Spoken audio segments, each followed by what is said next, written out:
And welcome back to Weekly Wrap Up. This is Brandon. This is Bryce. Guys, this is the show where we review the comics that came out last week, talk about them, discuss what happened in these stories, and then just go off for shenanigans with the live chat. If you guys are here, you can be here live every Monday at 8 p.m. Eastern Time. Join us for these reviews and let us know exactly what you guys have been reading this week, what you guys enjoyed, what you're looking forward to for next week. We love interacting with you guys. That's what helps drive the show. If you guys are catching this on the replay, thank you so much as well. Make sure you guys hit the thumbs up, subscribe to the channel. We have lots of things coming out. We have Crisis on Infinite Rants with myself and Missing Link. That drops every Wednesday. We're going to be joined with this guy right here. We're going to be talking about our underrated Xmen characters. And then we also have some other cool stuff coming out. We got Archives. We're going to be doing Ultimate X-Men this week. That's coming out on Friday. So did you say underrated X-Men characters? Yes. Shoot. Here, let me get you one. Let me get you one right here then. If this guy isn't on this list, I'm going to be upset. Who is that guy? Is it Banshee? That is freaking I'll Banshee. put Siren on that list before Banshee. Put Siren on there before Banshee? I'll put Siren on there before Banshee. I will do it. What is going on, Lord Chucks? We got you in here. We got Sal in here. What's going on? What's going on? We got my man Melvin in here. It's been a day one supporter. Shout out to Melvin, who's also dropping a lot of great reviews on his end on IG as well. We got Inja Binja. Happy Monday. Inja doesn't think that I should be married to Polaris because she's a fictional character. Well, I've been to Comic-Con. I've seen many Polarises. So I can see how some may consider that to be unhealthy. Yeah, Siren is just a female Banshee, but she's so slept on. Come on now, she's so slept on. I mean, you could put both of them on the list at the same time. It's like here they basically have the same power set, and they're both getting screwed by Marvel. Yeah, but. Yeah, we haven't done the show for a long time. It was a little bit of a hiatus. Yeah, I think I had like exams and stuff one week, and then I had life happen. You had stuff happen the following week. Then I was out of town, and then last week we were over on John's Comics with Kids channel doing comic gories with him. We lost to a Chicken Devil and Super Pro. We lost to NFL Super Pro and a chicken costume. You can't make this stuff up. Go check that out. Comic Gories from last week. Yep. Is it on John's channel or is it on the Comic Gories channel? It's on John's channel. They're the same It's on thing. John's channel? Yeah. Okay. So I wasn't sure if Comic Gories had its own like YouTube channel because I know it has its own IG. I don't know. I just showed up and played the game, honestly. Yeah. Comic Gories was a lot of fun, even though we lost. The support of the kingdom was in full force, even though we just lost to a Chicken Devil. So that's just how it goes. Chicken costume. We got Ron in here. What up, Ron? I was just at a con for my birthday. Ron was there. Ron gifted me something. It was really generous. I love it. Ron gifted me the vinyl of the original soundtrack for Star Wars: A New Hope, and then among like a complete guide for Star Wars as well as the Justice League or DC. Ron, we just started the show, brother, so you're all good. We just started the show. Good, man. We're ready to roll. This week is relatively light, which means obviously next week is going to be out the butt insane. So I think we got Swamp Thing returning next week, Shadow War Alpha, and a few others. Like Shadow War Alpha is the big one, but we got a few big ones. And we do have something to address. We do have a birthday. Happy birthday, Chet. Happy birthday, Chet-I Knight. Good friend in the community. Much love to Chet, our resident X-Men expert. Actually, Bronze Age X-Men expert. Much love to Chet. And yes, Chet got me the whole run of Ultimate X-Men for my birthday. How long of a run is that? Enough for it to be collected in both floppies and paperbacks. A sort of a lot, because that's what's sitting right here. Fair enough. Yeah. I was at a con, and I do want to show off two little goodies that I was able to do. But first off, I got this. This is a print signed by Ashley Eckstein, who is the voice actress of Ahsoka Tano. This is an incredible experience. This is probably like my best con experience, simply because I love the Clone Wars. Like I grew up on the Clone Wars, and I fell in love with Ahsoka's character like from day one. Maybe not from day one because we were made not to like her at first, almost like how we were made not to like Damian Wayne. Oh, in the movie. Yeah, but Yeah. I love this. This is like something that I grew up on, and Star Wars, the Clone Wars. This show meant so much to me. It still does. I'll still watch rewinds of this like nonstop.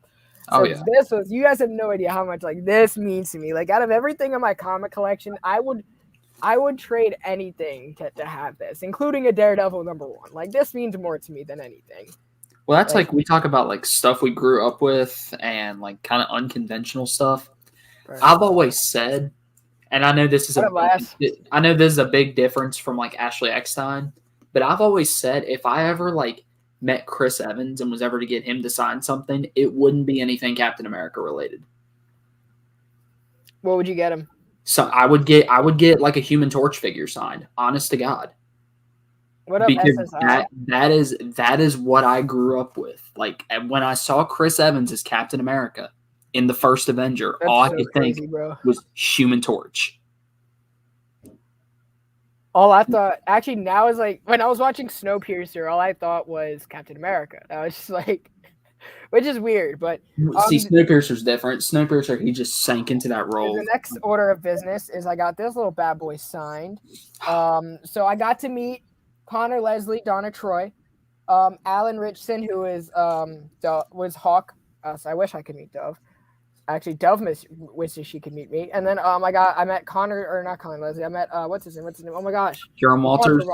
Yeah, Kieran Walters, and he signed Red Hood down here. This is dope. Titans is a great property that DC has. I wish that they would do more with nowadays. Like these are like some of the best. These are the characters that literally saved the DC universe. It is like honestly, everyone's like favorite moment in DC outside of Batman are 9 times out of 10 with the Titans. So it's a shame that like the show is what it is. But it you know why I'm jealous of that. Yeah. Like, I freaking love Connor Leslie, man. Connor Leslie, if you ever watch this, I love you. I hate I didn't get to meet you. You're great in Titans. So is Alan and Kieran, honestly. Like the cast of that show is fantastic, even despite some of the concerns I have with the writing. My first comic was a F4 Human Torch. It was a Fantastic Four Human Torch. It's probably cooler to Captain America.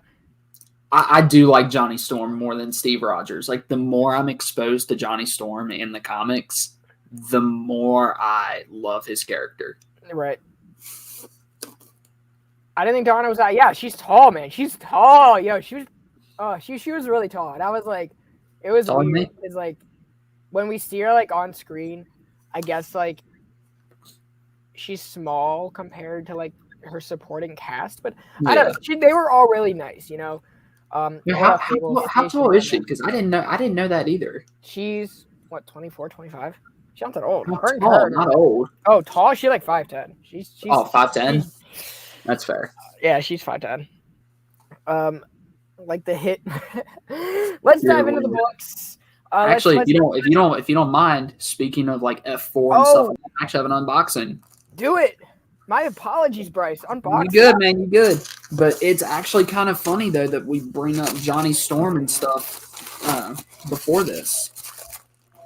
Hey, keep my friend's name out of your mouth. What, Johnny Storm? Yeah. No. So I was on In Stock Trades the other day because they were one of the only places to still have this. It was my first order from them, and yeah, it looks like it went pretty well. It is an omnibus. I've never ordered from In Stock Trades. Oh yeah, so you ordered an omnibus and you got an omnibus, and I know. Yeah, Bryce, I'm addicted, Melvin. I can't help it. The funniest thing is when I first met Bryce, all he wanted to do was buy key books, and like he was like, "Oh, I got a Golden Age book," and hey, that's still cool. That's still I did a TikTok for days. Like how I did a TikTok with that the other day, basically being like, "Yeah, look, I have a book from when my freaking grandmother was less than 2 years old." Yeah. But now, like, I'm not a fan of the tape job on this. Cyclops got to keep my name out of his mouth. That's really my only complaint so far. Book doesn't look damaged, though, but I mean, hey. Anyway, this is Fantastic Four by Jonathan Hickman, Omnibus Volume 1. This is the direct market, which honestly kind of has a spoiler, so I'm going to turn that around before anybody gets spoiled, like I did when I ordered this. I just bought mine after you did, and I'm really jealous because I've read it digitally, and I'm really excited to have it in person. Oh, yeah. And then I actually sold some books this week, some Moon Knight books this week. And so that money is going to go towards Volume 2. And then I will be able to read Hickman's FF run, because I started reading a little run recently that I just adore, and that is Mark Waid's FF. Oh, yeah, that's great. Yo, speaking of Mark Waid, he'll be on the show early April, so let's roll it. We got a brother Rudy in here. What up, Rudy? And, Station. Ron's a big fan, yo. Ron is a big fan. And we you get Wade on the show. You know I'm going to be loading that chat up with FF questions. Yeah. Tristan says that he read Ben Reilly number 3, What If Miles Morales number 1, Strange number 1, She-Hulk number 1, Thor 20, and Thor 23. That's a nice, healthy pull list right there. You got some good books in there. Ben Reilly number 3 was really good. I'm excited to talk about that a little bit. But yeah, let's one was good, and both those Thor books are phenomenal. The whole God of Hammers, like that's top tier Thor, in my opinion, that I've read anyway. This was really good. Me neither. His Fantastic Four was really expansive. It was like the most event building Fantastic Four book. Like, Wade's is so grounded, you don't really need anything that's bombastic. Hickman's was just like, it's like it's a sci-fi thriller. It's like a sci-fi thriller, and I love it. Wade's is grounded for the FF. Yeah.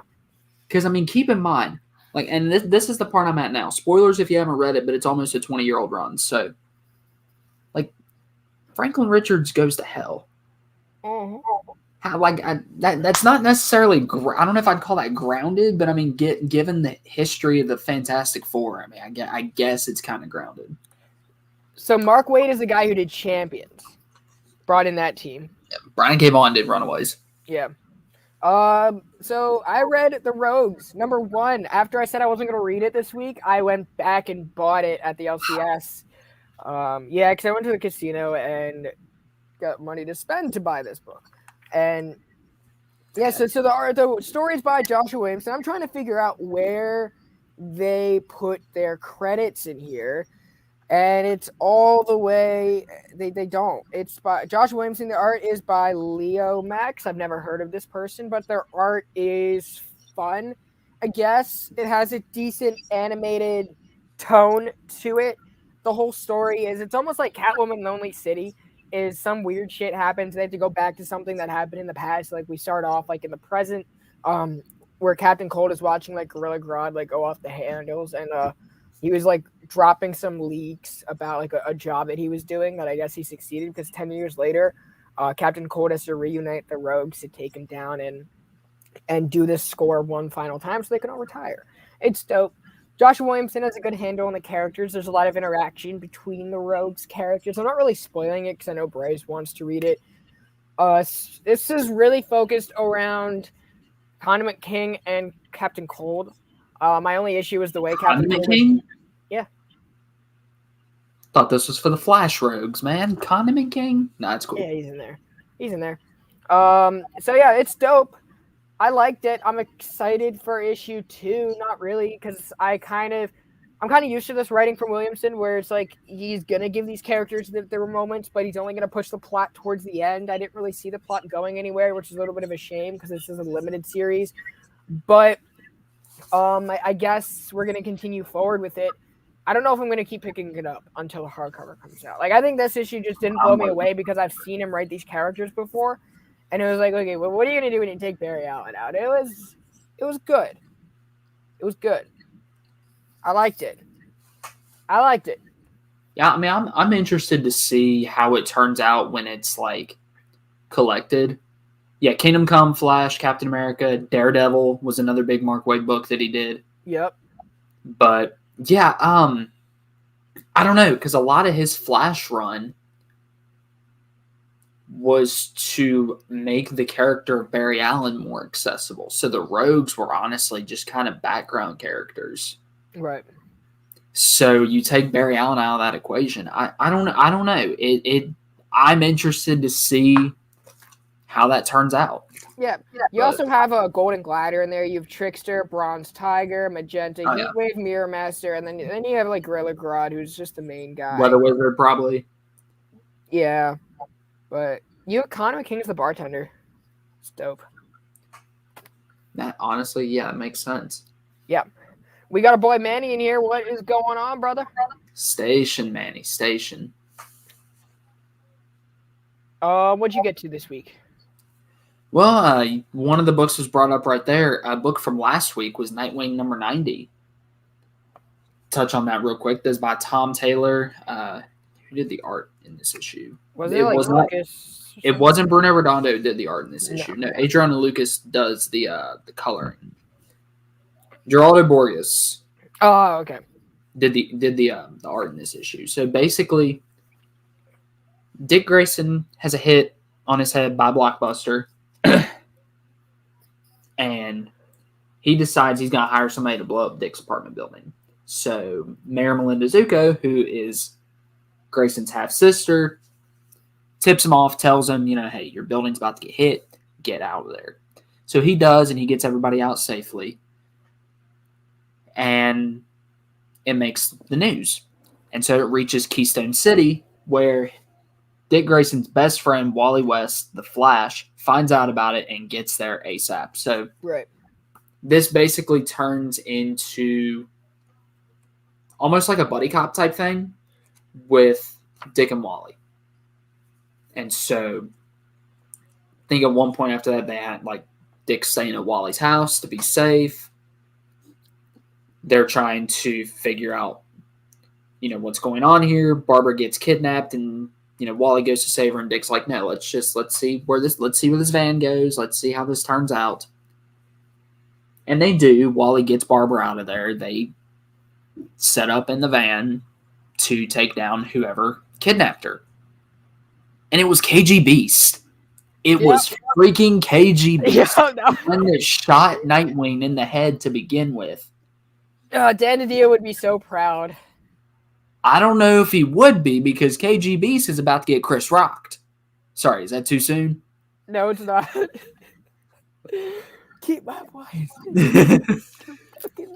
But honestly, one of the coolest parts of this issue to me, and I was telling Brandon about this, so I recently started diving into Chuck Dixon's Nightwing run, and one of the major side characters of that was a lady named Bridget Clancy, who was the landlord or landlady of Grayson's building that he moved into when he first got to Bloodhaven. Well, apparently she's a doctor now, has like kids of her own. She lives there to keep tabs on everybody, but Grayson owns the building now, so he's technically the super.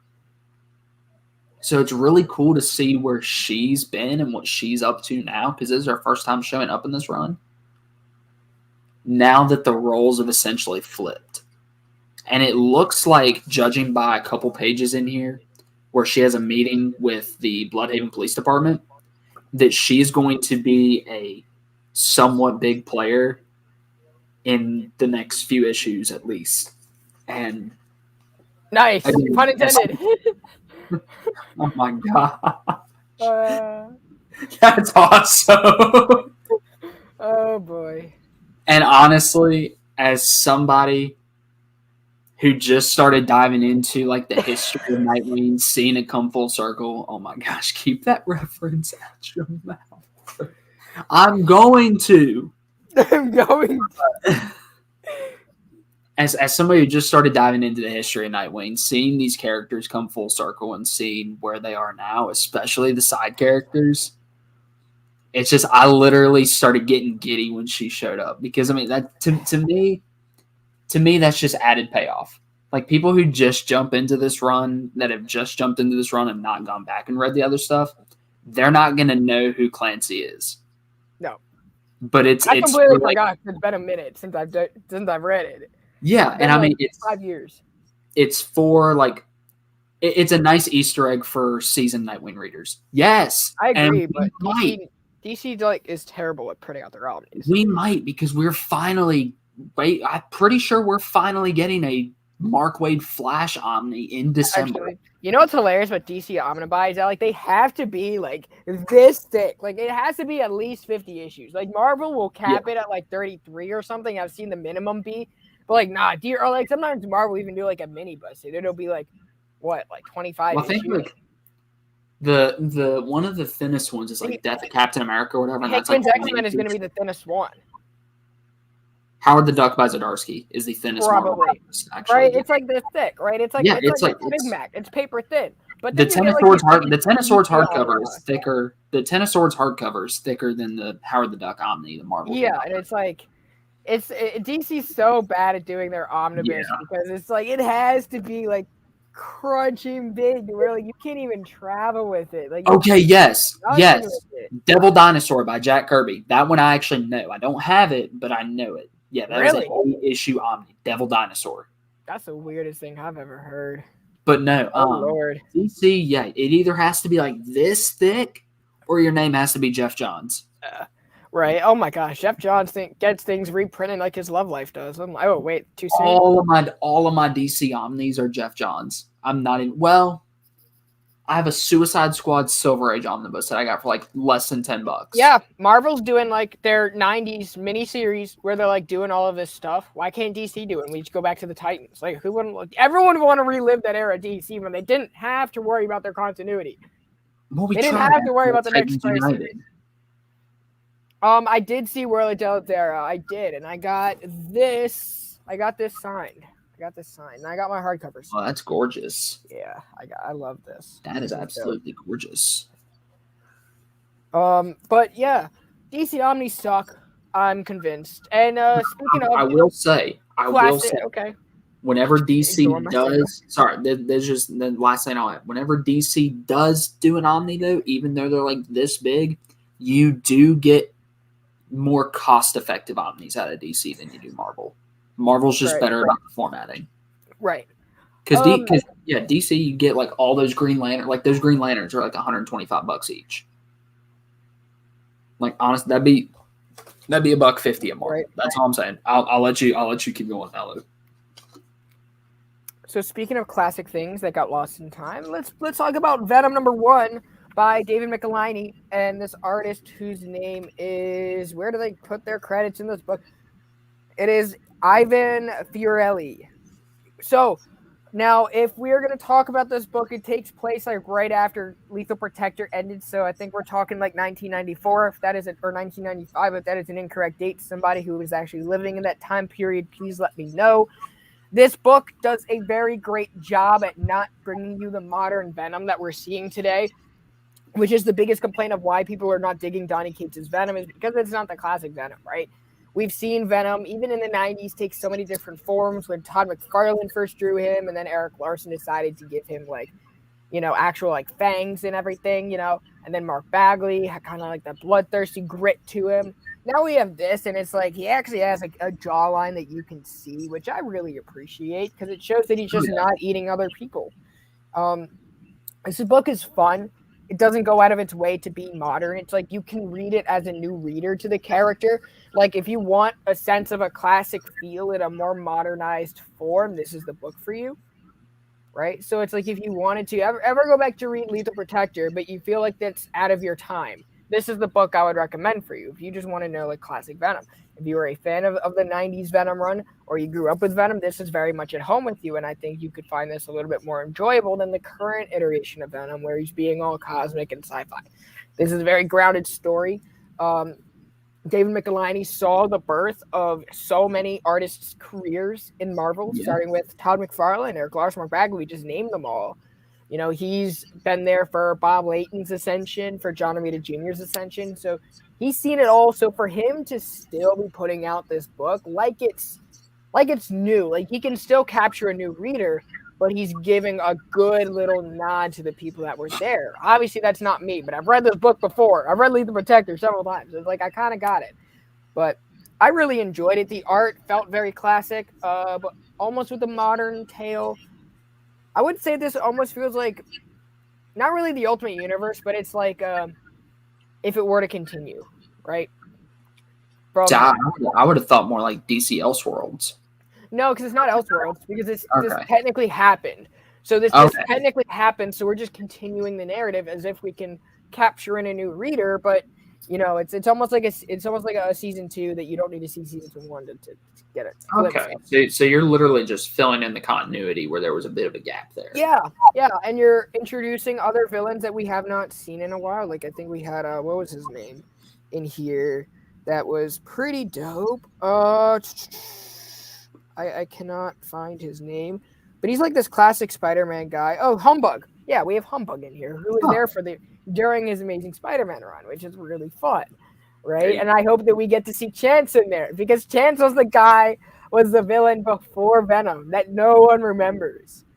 Chance was like the guy with the turtle. Well, there's like I was just talking about with Nightwing. It's these little Easter eggs for like either longtime readers that were there when it was being published, or people that have taken the time to go back and I knew like read it. Yeah, like people knew Humbug back in the day. I have no idea who Humbug is because I'm not a Venom reader. But Roach, Cockroach. Okay, yeah, I was about to say like Coque. How do you pronounce that? It's because YouTube guidelines. Manny doesn't want YouTube to get it. Have you guys read Nightwing New 52? I have, and I want to never, ever, ever suffer through that again. So I do not recommend it upon others. I have not read it yet. I want to read it, and I'm honestly looking forward to reading it because. And you're looking forward to hating it. It's terrible. It's terrible. I enjoy Kyle Higgins. I don't think it's going to be my favorite Nightwing run by any means. I don't think it's going to be my favorite Nightwing run by any means, but I'm sure that I will have read worse stuff. And honestly, it's part of Nightwing's history. I'm looking forward to reading as much Nightwing as possible. Now, keep in mind, it's like there's just so many problems with that book. Editorially, narratively, in general, though. Visually, everything about the book just wasn't working. I don't even remember. It was hard to get through it. It was like one of those. It was one of those. Melvin, you're gonna have to hit me up, and I'm gonna apologize that you have to suffer through that. It was terrible. He might like it. I know a lot of people that actually kind of dig that run, though. Like it's not their favorite Nightwing run by any means, but I know a lot of people that actually kind of dig that run. Yeah, well, I'm not one of them, and they can stay away from me. That's fair.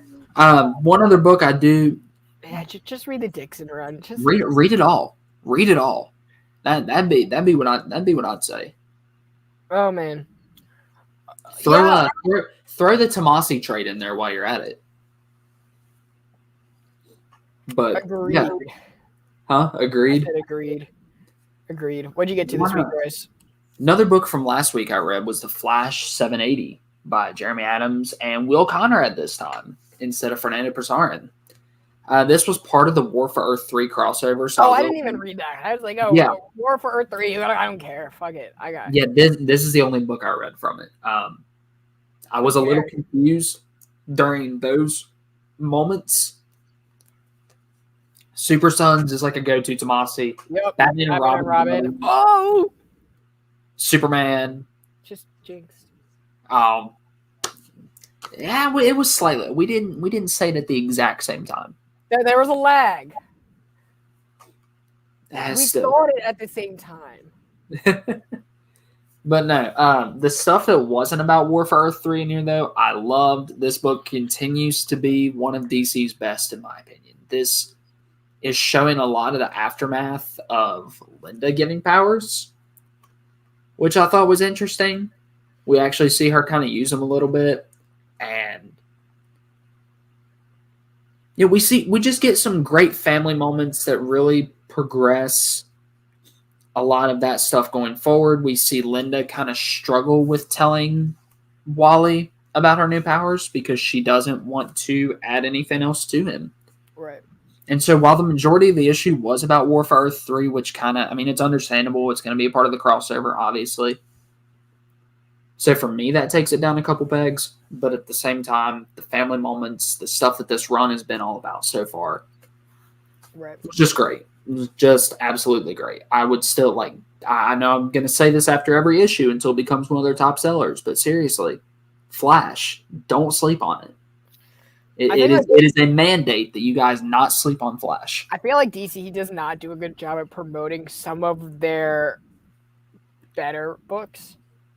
And it honestly makes me so mad. Like, okay, I was venting to you about this the other day. See you later. Thank you so much for stopping by. Make sure you guys can absolutely. catch us every Monday, 8 p.m. Eastern Time. If you guys have some friends you want to bring along to the stream, come hang out. Make sure you bring them as well. But thank you so much for being here and chatting with us. But no, like Flash especially is a book that they have really, like, they've done it dirty. Like, there's a difference between not doing a book justice and not doing it dirty. They've not done Action Comics justice, which that'll be my next book, but they've straight up done Flash dirty. Like, that arc that fixed Wally, what happened, early 2021? Like, or like March to September 2021? That trade that collects that arc is coming out this June. That's terrible. It's pitiful, and people should not have to wait that long to read this book because then they will lose interest. All right, let's talk about this question because I like this one. Sorry, Russ, I know you want to continue with it, but no, you good. You good. What are your thoughts on the new Justice League team? So that is the team spinning out of Dark Crisis. That is Fox as Batman, Yara Flor as Wonder Woman, Joe Mulligan as Green Lantern, John as Superman, and oh my gosh, Jackson is Aquaman. So everyone that was supposed to be okay, this is what I think. I think it makes a great Titans roster. I think it makes a great Teen Titans roster. I don't think it makes a good Justice League roster. I think it would be a much better Titans roster. Sounds like the perfect Titans roster for today's society. Justice League, terrible. Yeah, except, okay, I wouldn't put Jace Fox on a Teen Titans. I wouldn't put Jace Fox on a team, period. He hasn't met anyone. Well, yeah, exactly. Like, if you're going to make a new Justice League and you want characters that are spanning from the original mantles, Nightwing, John Kent, Donna Troy, Jackson Hyde. What's going on, man? Yeah, you can have Jackson Hyde, you can have John Kent because honestly, I prefer Connor Kent. Honestly. Connor will never be anyone more than just what they're using him as, and that's I know. Body. I know. Which sucks, but I mean John's cool. I'm cool with John being on a new Justice League. Jace Fox and Yara Flor are the ones that bother me the most because you have established characters already that were set to take their spot next. Like Donna Troy, like Cassie Sandsmark, like Dick Grayson, or even Damian. If you want to throw like a Robin in there, Damian would be. Oh, I haven't loved Damian. I've been loving Damian lately. Oh, same.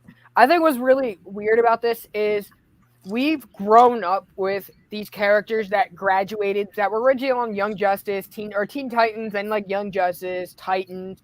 We kind of see them go through the ranks of leadership, and we've grown with them.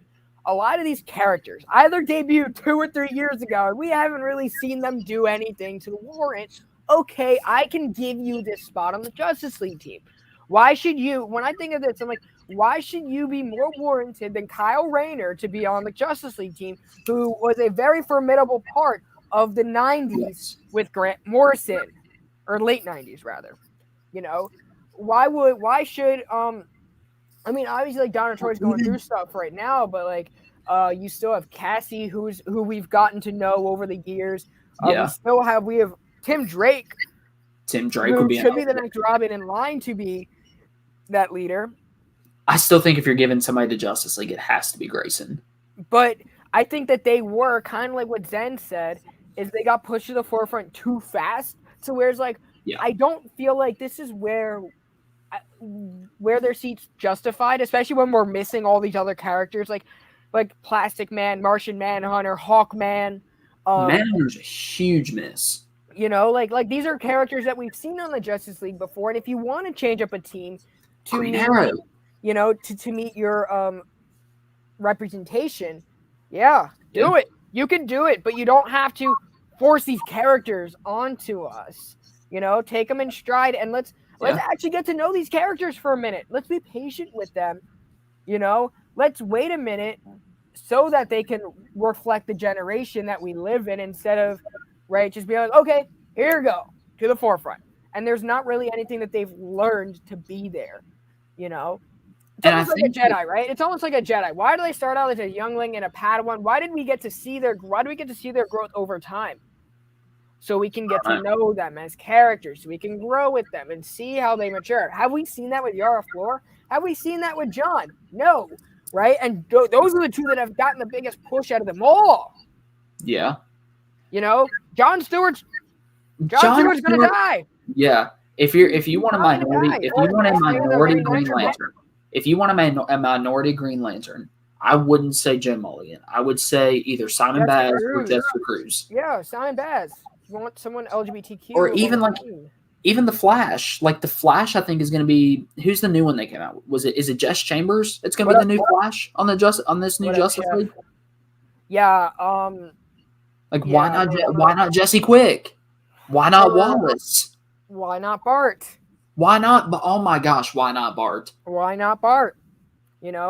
It's almost like to the point where I'm like, why? They're putting Bart in a Young Justice tie-in miniseries. Now, what's hilarious is Yara Flor's book got canceled because because Joelle Jones was not turning in her deadlines. Yeah, she wasn't being as thoughtful to the Brazilian culture as people are saying online. Did I see anything that was insensitive? No, but that's because I'm a little ignorant to that culture, which is okay, but I'm not going out of my way to say she's a bad writer or artist. No, I'm saying that she flung to that character, right? That whatever Yara Flor we're going to see in Dark Crisis is going to be a completely different take of the character than Joelle Jones, because now this is the first time we're going to see somebody else write Yara. That's not under her little brainstem. This should be the next. Oh, Zatanna's a beautiful ad. I didn't even think about Zatanna. This should be the next Justice League. I see nothing wrong here. Garth has been MIA from a lot recently. Right? And if you want to sub out Tim Drake for Nightwing, go for it. I have no problem. I do. Wait. I don't. But I think that DC is just trying to have a nice little sales pitch and relaunch with a new number one. Guess what? Now we can have a bunch of variants for this team and sell it. Let's make a buck off of this. You're going to sell more of this because they're all new characters than you are going to sell the other one. And that's just the way they look at it from business sense. How can we, DC Comics, where no one gives a shit about us, Warner Bros. And AT&T don't care about it. They want to sell us right now. What can we do? Let's create a bunch of characters and sell a bunch of variants. That's what they're going to do. And I mean, it's a good business model. It gets them out of future state. It gets them into that future state, right? Oh, we got to this future state where this is our Justice League team that no one cared about, but now we're going to deviate it because Dan DiDio is no longer with our company, and we're going to take it a completely different direction. That's really what's going on. I don't know. It makes me wonder if this Dark Crisis that's coming up is going to either reset the entire universe again or take it in a direction where this new Justice League, while the established characters are coming back, Clark's going to come back, Bruce is going to come back, Arthur's going to come back, so on and so forth. It makes me wonder what their role is going to be going forward. Yeah. I mean, it could be with Death of Superman, right? And Batman was dead at the time too during Morrison's Justice League run or Justice League of America run. Their team did not have Bruce Wayne and it did not have Superman, Clark Kent. And it was still their best-selling book at the time. Yeah. So can you do it? Can you make a Justice League team without Superman and Batman? Yes. But who else was there? Kyle Rayner was a popular character. Wally West. Wally, right? Oh, man, I need to go back and reread that run, man. That was such a good run. The original lineup of the Justice League didn't have Batman and Superman. It was Hal Jordan, Barry Allen, Wonder Woman, Martian Manhunter, and I think Aquaman. Oh, yeah. Manhunter was on the team. Hey, where's Miss Martian at? Somebody go get her. Seriously. What? Seriously. Oh, my gosh. Okay, no. Just what are these characters? We just named like a bunch of characters DC doesn't use. Make your new Justice League just the original team from Young Justice season 1. Facts. I see nothing wrong with that. I see nothing wrong. Nightwing, Jackson Hyde, Connor Kent, Wally West, Zatanna, and I see nothing wrong with that. You don't have to have Artemis Croc because I mean she's not a big character at all. But just like a green like a Green Arrow type guy, you could have Green Arrow. You could straight up just put Oliver Queen in there. Yeah, or Arrowette. Oh wait, that's or Roy Harper, freaking Roy Harper. Roy Harper is ruined for years to come. That's why I'm saying you put him in there. You put a writer with him that could make him like honestly, Roy Harper is a character I would love to see Joshua Williamson take on. You know what? And this would be a dream if we could venture this book off to have Justice League, Titans, and Young Justice. But now that you have all your Titans characters in the Justice League role, who's going to be your Titans? Not your Teen Titans, because the Teen Titans Academy didn't do shit for them. So, and then you have Young Justice. Those are just the characters that were supposed to be highlighted in Teen Titans Academy. Well, who's there? You know, Young Justice. You've got Tim Drake. You got Bart Allen. You've got Cassie if she's not in the Justice League. Young Justice could still happen. If your Titans are your Justice League, then you wouldn't have a Titans. You would just have a Teen Titans of Wallace, maybe Damian, but I doubt Damian's gonna be going back anytime soon. Honestly, or if you wanted a Titans and you wanted like a Robin type character, Stephanie Brown is in Batgirls right now. I mean, she could lead a team. I would trust Stephanie Brown to lead a team. Or her and Cass could co-lead. Her and Cass co-lead. That would be a disaster. I'm just saying maybe they mature. Maybe that's the point of the run is they are appointed leaders and they're terrible at it. Anyway, let's get back on track. I read We Have Demons #1. This is an indie book that came out a while ago on Comixology. I think I read it on Comixology, but it's now in print with Dark Horse. It's by Scott Snyder. It is by Greg Capullo. And this book is very much Spawn without like the origin of Spawn. It's Spawn under a new character.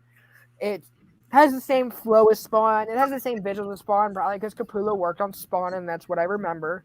But it's this girl who was bit by a demon, lost her arm. She's raised in this family, and basically her father has fought and his friend have fought demons for years. When it's time for them to pass the torch on to her, she has to learn how to fight them upon seeing a demon for herself. So it's almost basically the moral of the story is we all dress our demons, or you never know when you can address like the demons in your life, right? Or something that can come back to haunt you. You never know, so you always have to be prepared. And I guess that's a theme in this. There are very similar plot threads to this in Noctera, considering the fact that like they're both like surrounded by a girl and her family, and they're fighting something. Yeah, right. It's a good book. That's a good book. I liked it. It's just I like Noctera better, so it just was a letdown to me. Also, I think the digital format takes away from normal comic storytelling, because digital you don't really have the utilization of like the splash pages, right? Because you're reading on like a phone or an iPad, so not everyone wants to like move their screen here and here and here, right? So I think that Capullo's never been one for double splash pages anyway, but I think the overall flow to the story was so you can like read it more like up and down rather than left to right. So I thought that was like a big weakness, is you can just tell that this was written for digital. I think the next one up is the one with Francis Manapul on art. So I'm probably gonna wait for the trades for all of these. Yeah, but I read it. I read it. I liked it. It was a solid book, but I'm already seeing this in Noctera. There's like so many other tropes that are between. It's the same writer, so it's inexcusable to me. It's a good idea. Bryce trial by age, finding out what they need to do. Yeah. Thank you. DC, call me. I'm available. Yeah. The hillbilly problem solver. But no, speaking of demons, I read Robin #12 this week. Oh, dope. And by Joshua Williamson, this artist, Roger Cruz and Luis Guerrero doing the colors. Nice. I What's try. up with Robin? What's up with Robin? So he is officially leaving Lazarus Island, Heck yeah. going back to Gotham. Him and Connor Hawk have a couple, nice moments. We get some updates on Mother Soul and the Al Ghul family. Mother Soul is being taken away. Talia's trying to leave. Damian steals her ship, so I thought that was kind of funny. Right. He's like, I was gonna be pissed. Yeah. He goes back to Gotham. He can tell that Batman isn't there anymore. So where's the first place he goes? Alfred's grave, because he decides he's going to. No, Sal, I'm as white as they come. I'm minoring in Spanish, so I have a little bit of a language background. It's nice to know it's convincing. Thank you. But Damian decides he's gonna try to resurrect Alfred until he has to confront his own demons, so to speak. He is confronted by this image that is basically what everyone thinks of him. And so those two have like a little fight. Damian smashes the Lazarus resin and is comforted by Talia al Ghul, of all people, who wants him to just come back as her son. She misses Damian, which is honestly a turn of events that I wasn't expecting. Yeah, that was a fun moment. And so Damian actually goes back with her, and come to find out, we see what Flatline's up to, and the heart that she took from Damian in the beginning of the run, she actually brings back to Lord Deathman. So she might actually be betraying him. We don't know. I don't think she is. I think that might just be like she might be a triple agent kind of. I don't know. It'll be interesting to see, because I genuinely think her and Damian's connection was real. Right. I think like Talia's always cared about Damian. So yeah. But it's a lot for her to do. I had like flam like that. I couldn't talk for a second. But I think she really does care for Damian. I think like this issue alone was probably my pick of the week, just because the storytelling that we've seen with Damian and his growth, and especially in this issue, is great. I've loved his journey. I think being on Lazarus Island did so much for his character. Oh, it definitely did. Honestly, if this run, like, Damian is still pretty hated by a lot of people. If this doesn't make him an all-around fan, if this run doesn't make him an all-around fan favorite, I don't know what will. Right. But the last 2 pages, I want to talk about the last 2 pages real quick. We find out that Ra's al Ghul is dying, and that the Lazarus pits have stopped working for him, which was a huge twist. Like, that Lazarus pits are synonymous with Ra's al Ghul's character. And so the fact that they've stopped working for him, and that it looks like that is going to be a plot point in Shadow War.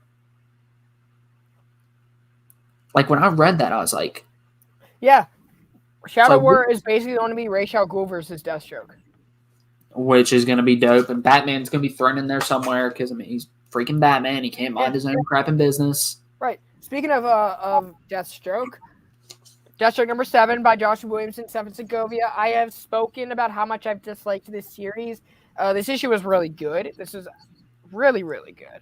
I've thoroughly enjoyed this book. We left off the last issue with Respawn and Rose going to see Daddy Dearest, Slade Wilson.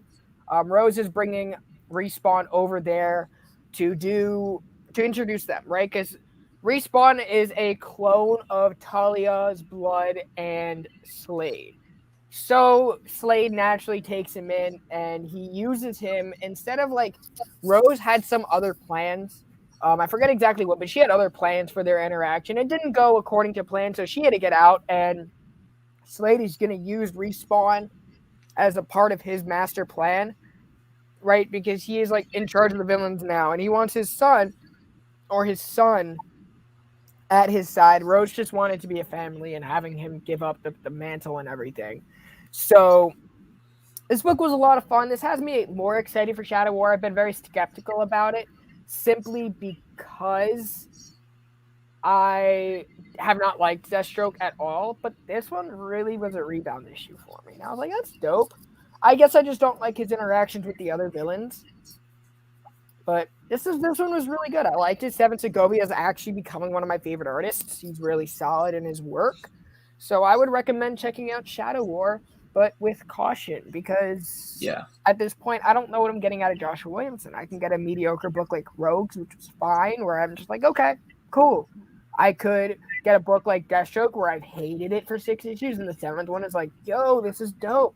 I can get a Flash run of a character I don't like and absolutely love it, and then Damian Wayne, you're supposed to make us like a character that's deemed unlikable by so many. I'm like, he's too up and down to really tell right now. And you get garbage like Infinite Frontier was, or Justice League Incarnate. So it's a hit or miss with him. Williamson is one of those characters. He seems to be able to take, or one of those writers. He seems to be able to take characters that not a lot of people like and make them really likable. Like Deathstroke is a pretty universally liked character, aside from that little incident in the Judas contract. Right. But for the most part, Deathstroke's a likable character. Barry Allen is a very divisive character. Damian Wayne is a very divisive character. Honestly, I think Hal Jordan would be a fantastic character for Williamson to tackle. Exactly. But I think that's kind of his shtick. I have 2 books left. So if you want to take another one. I got 2 left as well. Yeah, I got 2 left. 2 left? Okay. So Saga number 57 came out this week by Fiona Staples and Brian K. Vaughan. A lot of this is backstory for how Alana lost her wings in the pirate situation that she's in. If you remember the last issue, Marco's not dead. Marco's dead. No, he's not. Marco is dead. I fully believe that. We see Hazel and the kids and Bombazine hanging out with the band on this ship. A lot of this was a hangout issue. This was a very slow issue, but at the same time we get a lot done too. We see the Will visit the Robot Kingdom with the Lion Cat to deliver Marco's skull, meaning he's dead. And he tells the king that Prince Robot is the one that killed him. We get a nice interaction here between one of the band members and Bombazine, and basically, that was essentially it. There were some hidden messages given here that played a factor. And, I think the next issue is going to be, I really do think the next issue is going to be one of those game changers. Because the last couple of issues have been a lot of setup in this whole pirate arc. Right. I think like that last line where he was like, "Oh yeah, I saw a guy like you once who was like heartless, right?" And I was like, complete psych. Yeah. I think that was him. I really think that was Marco. I think it could be. Marco's not a psycho though. He could be. After that battle, he could be. Very well could be. Maybe. I mean, anything's possible in this world. Maybe something like a Lazarus Pit exists in the Saga universe. For the Titan team that can consist of Starfire, Beast Boy, Raven, Wally, Wallace West. I forgot about Wallace West. Amiko, Queen. Yeah, Amiko. Bart, Cassie, Lubito, and Cass Kane. Ooh, I like that. I like that a lot. I like it. Yeah, I could see it. Starfire, Wallace. I wouldn't put any in Amiko. I would put more in the Teen Titans at this point. Yeah, that would be a dope line. What a wave. Good to see you in here. Let's talk about the 10 Lives and Deaths of Wolverine. This is issue number 5. This is the finale of this book. So what is going on in here? So we have Wolverine was infected with the phalanx to time travel back to stop evil Moira from killing the mutant kind. Successfully does, but in doing so, Moira shoots this Wolverine with a blaster that can take away the mutant ability. So now that there is nothing to counteract the phalanx, so Wolverine has no healing factor, it's going berserk, right? We saw Jean Grey pull the Wolverine from Deaths of Wolverine that went to the past to fight Omega Red, who turned out to be Black Tom Cassidy, sending him back through time. So we have our present-day Wolverine back, and his job is to defeat the Phalanx. while all of his kids, right, are all of like the other Wolverines. So like Scout, Dakin.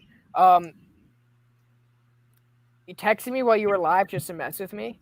No, while we're live. He must have texted you like a few minutes ago.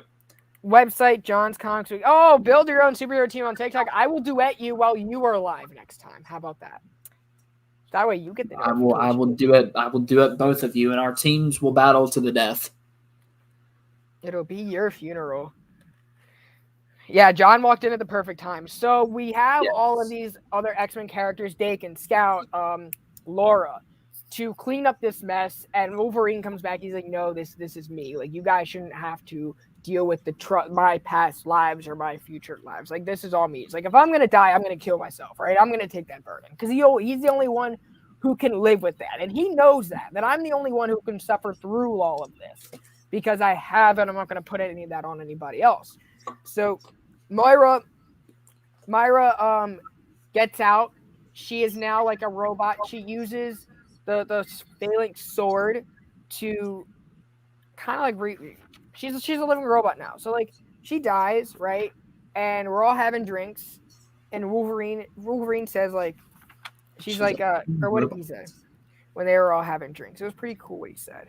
She's a living robot. Sorry, that just stuck out in my head. He's like, I have she's a robot. She like turned herself into a robot. So they're all celebrating. And Wolverine's like, I'm not celebrating. It's like about surviving, right? He's like, we have more stuff to worry about, and we foreshadow to Sabretooth. So it's like that's gonna be the next plot point of Wolverine. Do you have to read the Sabretooth series? No, because I guarantee you by the time that ends, it's gonna lead up to the next arc of Wolverine that we're really gonna care about. So I don't know. This was weird. This is almost like we're just kicking the can down. We see a grave of Moira, and she wakes up from it with a metal arm. She is now a robot. She is a robot. She's like Deathlock now. She kind of looks like Deathlock. I was just thinking Deathlock. Right? And we know that she's going to come back with a vengeance. So that's good. That could be the next arc in Immortal X-Men. That has me excited for Immortal X-Men, because now this means that Destiny's character is going to matter, because now that they have someone who can see the future, that is enough Destiny. So you could argue that Destiny now is just as sacred as Moira. We see kind of all of her lives compiling into one, but because she's not dead, right, we're still here. Because she didn't die, we're all here. But we can't kill Moira because she's on her last life. And then and now she's our villain. We can't kill the very thing keeping us alive. Moira's like, yeah, fuck all you guys. I'm the reason why y'all here. I'm gonna watch it all burn.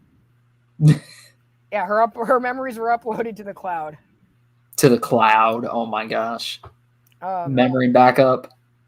But yeah, I liked it. But at the same time, it's like this is the era of X-Men we wanted to live in, of Moira going psycho, and I feel like it's short-lived. But I'm also like we're kicking the can down, because I know that Hickman has something else planned. How do I have confirmation? Because someone had an oopsie on the show and said something. And wait, what? Yeah, someone important had a little oopsie and said something they shouldn't have on the show. But yeah, Immortal X-Men, it's a good series. I've been waiting to see about the Quiet Council. Yeah, it's the whole point with the X-Men now is like they've achieved immortality, but they haven't. They've reached this immortal being, like private world, where they can do whatever the hell they want. They're partying. That's all we've seen them do for the past 3 years. We're partying. We're having a good time. We're going to build our own planet, right? Because we're just that group that can just do all of this. Well, they're also now really fragile. They are the most vulnerable group right now because of Moira. So this Immortal X-Men is, how do we deal with it? Am I okay with the speedy transition of Moira from gray level character to hardcore villain, while Mystique went from villain to hero? Did Mystique go to hero? Because we didn't really see her doing much in the final act. I don't know if Mystique will be Mystique right now is as relevant as Destiny is. As long as she has belief in Destiny, right? She's going to be a problem, because that's really all she cares about right now is, I want what's mine, and what's mine is is my love for Destiny, right? That has been robbed from me for years. I'm going to have that now. So am I okay with her doing, in this case, Destiny was right? So obviously Mystique is going to be seen in like the kind of like that heroic role, right? She did the wrong things for the right reasons.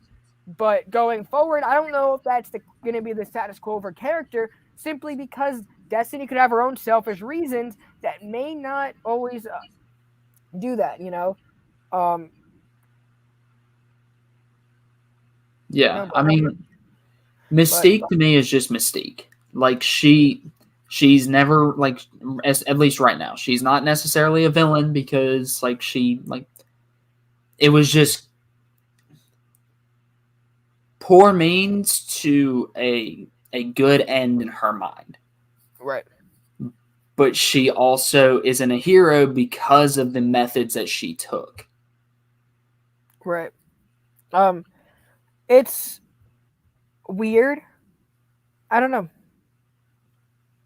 It's weird. It's weird because she jumped. Hopefully now, how is Destiny right? She created her own self-fulfilling prophecy. She forced Moira into this place. If Destiny had done nothing, would have happened. Yeah, I mean, I'm not saying Destiny was right. But if Destiny didn't happen, then we would have suffered the fate of Inferno, of what was supposed to happen in Inferno. So Moira screwed over Destiny and Mystique for her own selfish reasons because they saw two distinct futures, and Moira thought, "Hey, look, I'm right."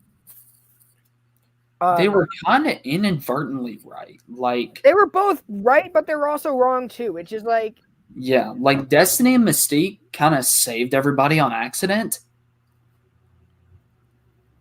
At least that's how I read Inferno. Like they didn't know Cypher was there.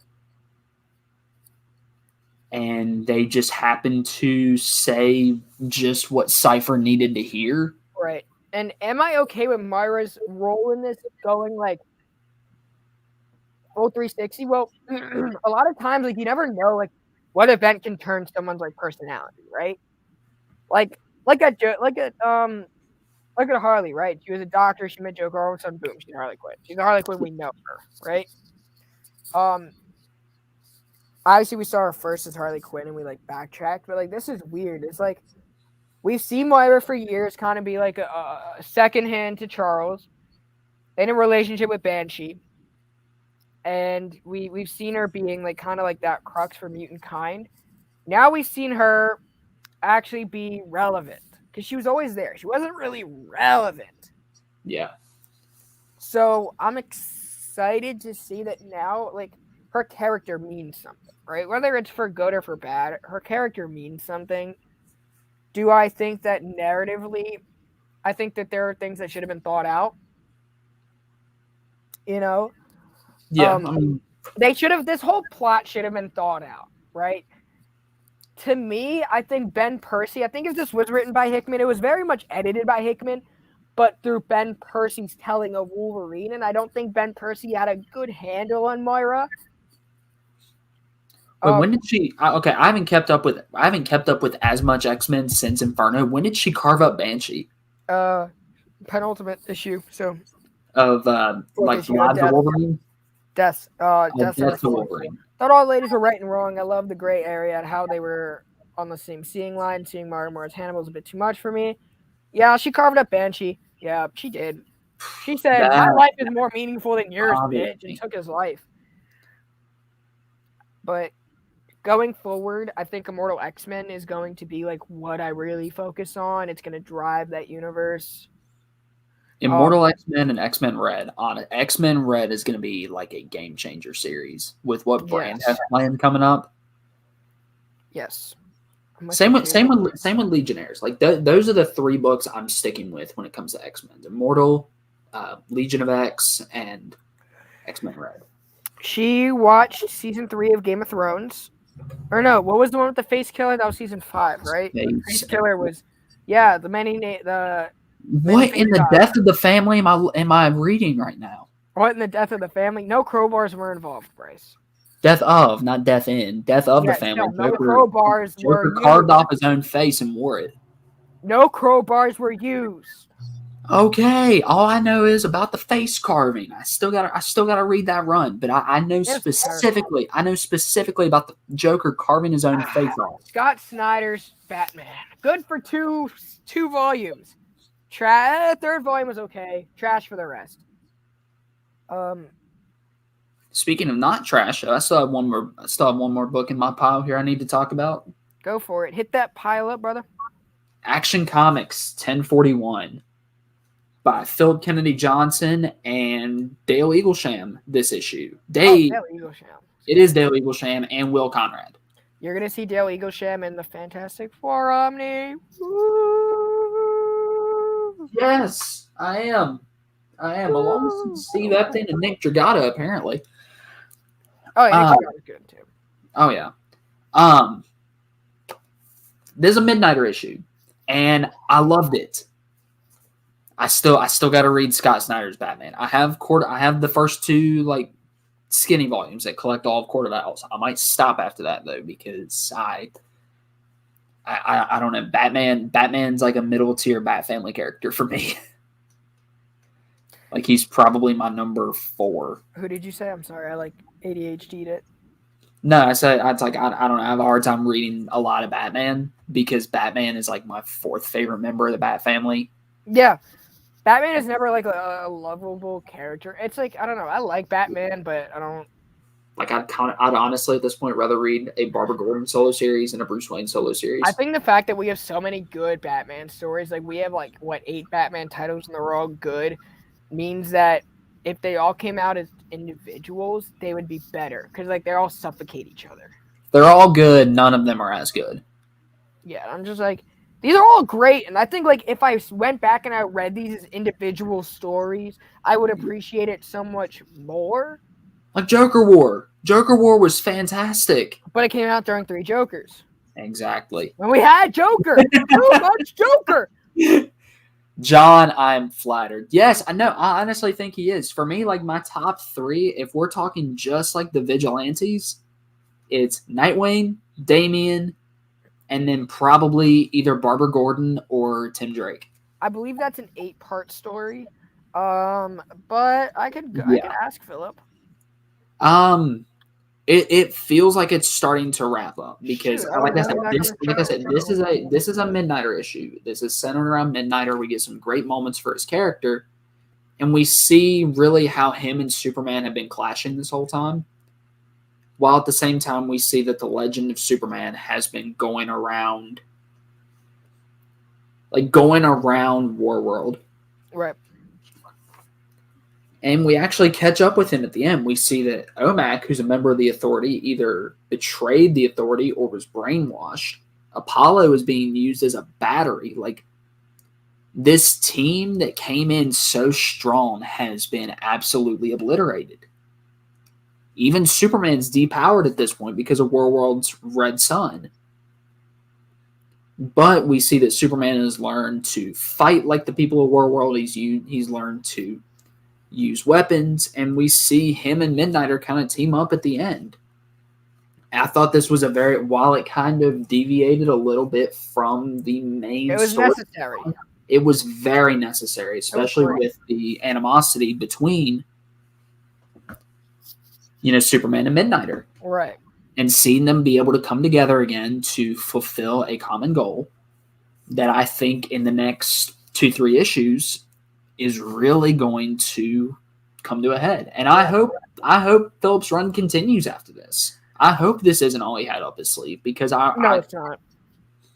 Honestly, like somebody said it on TikTok one day, and while I'm not as versed in Superman yet as I'd like to be, I can see where this would be the case. I know a few people that have called this story one of, if not the best Superman story in like a decade. Yeah. That have been reading Superman for that long. Even though I haven't been, these people that have been have said that about this run so far. And so, I mean, yeah, it's phenomenal. What else can I say? This is honestly DC's probably most consistent book right now. Yeah. Is it part? I think like they may have. I'll have to hit up Philip. maybe we'll invite him on the show so you guys can hear it from him. It'd be cool if they did like Warworld Saga, like part 1 on Warworld, but then Mongol decided he wanted to kind of see what he'd do on Earth. Yeah, right. But who knows? I mean, I'm not the incredibly talented writer that's doing this series right now. Right. Last book that I have. Let's see. I've talked a lot about DC, so we're going to continue that. Trial of the Amazons, Wonder Girl, number 1 of 2. This is written and drawn by Joelle Jones, and this one is. I've been championing this series. However, I did not like this issue. This issue did nothing for Yara as a character. Like, okay, yeah, this is how she gets to Brazil. Like, we needed to recapture the first 7 issues again, and it was more like we're going to use pinups that were not used in other books and merge them together, fill in the blanks, because we know that she was pressed for deadlines and she used it finished pictures, like finished pages from, what was it, like that was supposed to be like issue 8 or something, that she was supposed to have drawn already in this book. So it was that with a bunch of overview and exactly why and how she got to the Themyscira. So this book looks pretty, but narratively was the weakest issue of Yara Flor I've ever read. It's terrible. It was terrible. And I love Joelle Jones, so I'm not trying to knock her. But it's getting to the point where who cares about this character? Who cares about Yara Flor? Because what we got in Future State and what we've gotten, I don't know what happened, right? We all have stuff going on in our lives, but this is our job. And it just didn't deliver. And this was a character that had to matter. This is a character that should matter. And it's not. No one cares. That's one thing I will say. Now, I haven't read any of these runs, but I can see the attention that these characters are getting. Yara Flor should have gotten the same attention from Joelle Jones. Now, granted, writing, drawing, doing all that is a lot harder than just doing one or the other. But she should have gotten the same attention from Joelle Jones as Jace Fox has gotten from John Ridley. Yeah. Because John Ridley, devotes his time to that character. He genuinely, he has a deep care and passion about that character. I've never even read it. But even just seeing and hearing about the stories he's telling, you can tell. And if his I Am Batman run or whatever ever gets collected, or just the next Batman omnibus or whatever, I might pick it up just to try it out, because I can tell that John Ridley gave a crap. Right. And it was dope. Her in Future State was dope. I love this character. I really love this character. Except I don't like the fact that it's been treated so poorly by the creative team. Yeah. And it's like, if you're building up to a plot point and you miss, it's okay, if you miss a character that just does not matter, that you can just kill off. But this was supposed to be the face of Wonder Woman. This was supposed to be your next generation. And it's just I'm sorry, Greg, I'm sorry, Mars, but I love this character just as much as the next guy, but I just, I can't continue to give this book any praise. And I love this book, and I love Trial of the Amazons. I've been really digging it. I think it's dope, and I think it's a book that every DC fan or every young comic book reader should be reading. That way we can have more events, not so Batman, Superman, Justice League focused, where we're able to center upon a character that doesn't get a lot of screen time, or a specific group. Right? When was the last time you had a big Wonder Woman event? Never. When was the last time you had a Wonder Woman event that combined other Wonder Women of different races and ethnicities and sexualities? Never. So you can guarantee that if this book sells, they're going to do it again. If it doesn't, guess what? They're going to look for another way to push representation. And I think that this is the best way to go about it. So, buy this book, regardless of the poor review I just gave of Yara Flor. Buy the others, because Nubia was great. Wonder Woman, the main title, was great. And honestly, looking back, and I know the collected edition market doesn't matter as much to DC as the single issue market. Still, it helps, but honestly, I will say I haven't been picking up this book. I might have to go back and pick at least some of the bigger issues up. The Trial of the Amazons miniseries, Wonder Woman, stuff like that. But if a Wonder Woman event does well, who knows? Maybe your favorite DC character that's not Batman or Superman could get an event next. I know I would. Maybe we'll get a Green Arrow ongoing. Maybe we'll get a Green Arrow ongoing. Maybe we'll get another Green Lantern event. Maybe we'll get another. Maybe we'll get another Flash event. Like these other characters, like a genuine Flash crossover event. Like you could have a Barry miniseries. You could have a Wally, you could have the ongoing Wally, you could have a Flash family book, kind of like this Amazonian stuff going on. Yeah. Same with Green Lantern, Green Lanterns of Earth, Green Lanterns of Oa, Green Lanterns of Sector What's Its Nuts. I was about to sorry, that's a that's Freudian slip. That's a bit of a saying in my house when we're talking about people we don't know. When we're talking about like people we know but we can't remember their names. What's his nuts? Yeah, what's his nuts? Yeah. Oh, I'm so glad I found out the real you. Anyway, John, would you like to be the next co-host? John, I'm looking for a co-host, and I need someone who's good with kids. John, are you good? I don't say this stuff around children. Good Lord. Yeah, thank you. You Please. Would. Yeah. Oh my gosh, a Green Arrow making a great series. Tristan's been really driving this chat. Shout out Tristan. Green Arrow Black Canary series. Oh my gosh, please. Because you got somebody like me who, has a couple little runs to get into Green Arrow that would love an ongoing to jump into. Because Green Arrow's dope and Black Canary's dope. Right. So we did house cleaning earlier, but just to reiterate for those who were not here, this Wednesday, Steph and I are joined by our man Sal, who's in the chat right now, this guy right here. We're going to be talking about our 5 underrated X-Men characters. So we're going to talk about X-Men characters that are well-loved and don't get enough attention, or characters that you may not even know. I'm sure that there will be plenty that I don't know that they're going to bring up, and I'm really looking forward to that. So make sure you guys check that out Wednesday at 3 p.m. Eastern Time. That is going to drop it like it's hot. Dropping hotter than anything that Katy Perry's put out in the past 10 years. Hell yeah. So got another X-Men character for you. Got to throw that dude in there. I can't even see who it is, bro. Can't even see who that is? You don't know who that is? I can't see because of the phone glare, bro. Oh, sorry. Here, how about now? Can you see it now a little bit? Is it Cyclops?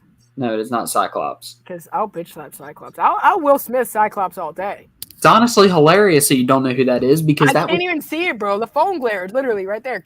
No one in the chat guessed it. So joke's on you. Which is hilarious because that was Forget Me Not. Nice. Nice. That is a character I want to see get his own like mini series, like just Forget Me Not life story. Like he was on the ship with the Fantastic Four when they got their powers, and he was like Fantastic Four. We're going to be dropping our review of Ultimate Fantastic Four issues 1 through 6 this Friday. Yes. You can also check out our review of the Ultimates that we did a complete deep dive. We did that deep dive last week, so that came out then, and I'm really excited because. Oh wait, not this guy. This one. Oh shoot! Feliz Navidad, mi padre. Happy Hanukkah. It's March. I'm Jewish. It's March. But yeah, that's departing from this. This next week is going to be heavy, so I think we're just going to give bullet points of what happened instead of going deep into all the books thing. We're just going to do bullet points, overview, bullet points, overview. That might be the format for next week as well. I'm starting a new job next Wednesday, so maybe the YouTube schedule will change. I don't know yet. We're going to take that in stride. I have no plans on stopping anytime soon. The books that Tristan is getting this week, Amazing Spider-Man 93, I'm getting that too. Immortal X-Men number 1, I'm getting that too. Iron Fist number 2, I might not get this week. I'm probably not getting that. Dark Ages number 6, which is finishing. Miles Morales 36, which I'm also probably getting. Hulk number 5. Definitely. And also Supergirl should join the new Justice League after Supergirl, yes. After the amazing storytelling that Tom King did, I think her being on the Justice League team would be great because now she's a fan base. Also, Tristan, don't forget Shadow War Alpha. You're gonna want to grab Shadow War Alpha. I have faith. I have big time faith in that story. A lot more than I did. I have faith. And we got Tyrell in here. What up, Tyrell? What is going on, Tyrell? My favorite X-Men is Jubilee. You are incorrect. Hilarious. You're so Jubilee's dope though. I really like Jubilee. Now, Wifey is like right back here. She's like watching at all times. Wifey's here. Also, Wifey is right here too. What's on my shirt, Dad? That is the Jedi Knight logo in honor of our boy's birthday. Who's not even here? He's not even here. He hopped in for a little bit. Didn't even compliment the shirt. Gruffy looking nerf herder.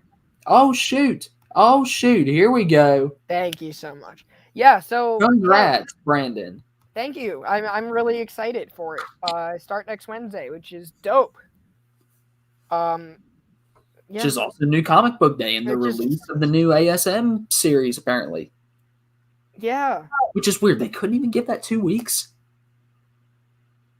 Really? It's out there. I'll email JR.